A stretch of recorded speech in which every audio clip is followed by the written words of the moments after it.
Welcome to Phys Ed. I'm Robert Taylor, Senior Phys Ed Instructor and Department Coordinator for John Rennie High School.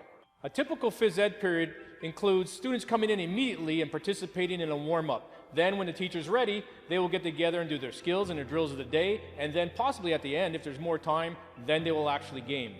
I have a lot of energy, so just one Phys Ed class kind of it calms me down, and I get all my energy out in Phys Ed, and then I go to class and I'm ready to focus and do my work. As well, here at John Rennie High School, we have an important athletic program that we tie in with the physical education program.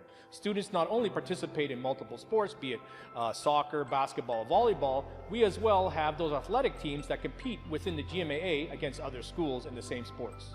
Our Phys Ed program offers a wide variety of activities, which allows the teachers to see who excels in a particular sport, which in turn they can try out for one of our school sports. So that the two go hand in hand quite well, and a lot of the physical education teachers participate in extracurricular activities as well.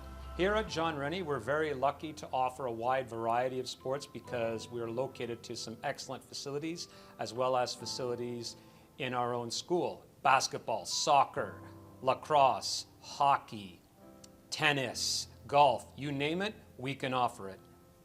At John Rennie High School, there's something for everyone.